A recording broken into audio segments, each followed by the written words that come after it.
saatnya Indonesia untuk memilih.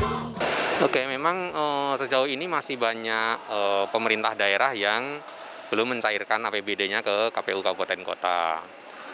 Tetapi memang sejauh ini kebutuhan anggaran teman-teman kabupaten kota belum begitu mendesak ya. Jadi kalau sampai hari ini masih terlambat, memang belum terlalu mendesak bagi teman-teman KPU kabupaten kota, belum mengganggu pelaksanaan tahapan. Tetapi ke depan ini, dalam beberapa minggu ke depan ini, teman-teman akan semakin membutuhkan anggaran yang cukup besar. Pengadaan logistik harus sudah mulai jalan gitu ya. Nah itu kebutuhan anggaran kita cukup besar. Nah itu tentu kalau pemerintah daerah tidak segera mencairkan NPHD-nya 100% sesuai dengan regulasi, tentu itu akan mengganggu penyelenggaraan tahapan pilkada ke depan. Tiba saatnya Indonesia untuk memilih.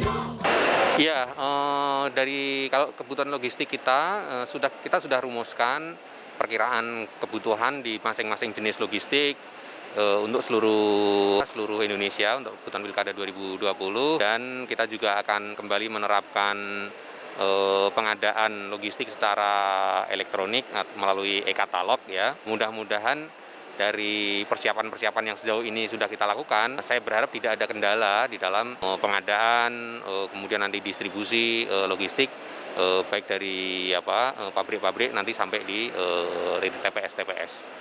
Tiba saatnya Indonesia untuk memilih.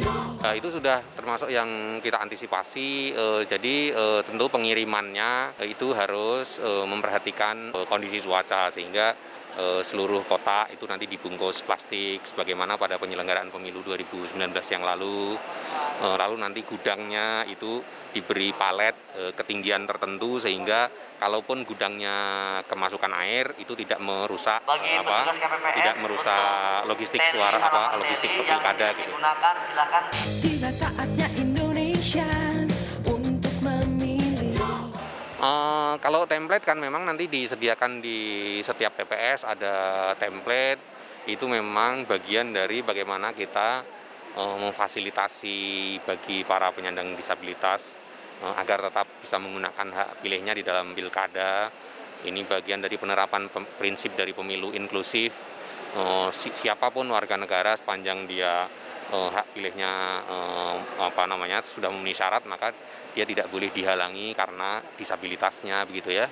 Nah, kalau template itu ada di TPS yang nanti diletakkan di bilik, maka sebenarnya tidak perlu dibungkus apa-apa, karena yang penting dipastikan berapa jumlah pemilih disabilitas di satu TPS. Nah, nanti ketika setiap selesai digunakan maka bisa didesinfektan, bisa dibersihkan ulang, itu untuk mencegah agar jangan sampai disentuh berkali-kali oleh jangan sampai template itu menjadi medium penyebaran COVID-19. Jadi berbagai macam cara bisa digunakan untuk memastikan bahwa yang penting alat ini tetap steril.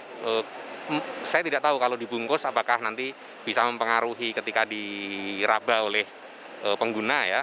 Tetapi untuk memastikan sterilisasi itu sebenarnya dengan berbagai cara bisa ditempuh. Tiba saatnya Indonesia untuk memilih. Kalau tidak salah sudah selesai dari konsultasi dengan pemerintah dan DPR, sudah selesai, harmonisasi sudah. Saya tidak tahu perkembangan terakhir apakah sudah diundangkan oleh Kementerian Hukum dan HAM. Kita berharap, kalaupun belum, maka kita berharap secepatnya sampai nanti penetapan pasangan calon tanggal 23 September itu regulasinya sudah pasti, sehingga setelah itu ketika kita mengadakan beberapa kebutuhan logistik yang terkait dengan pasangan calon itu regulasinya sudah pasti, sehingga proses pengadaannya tidak terkendala. Jangan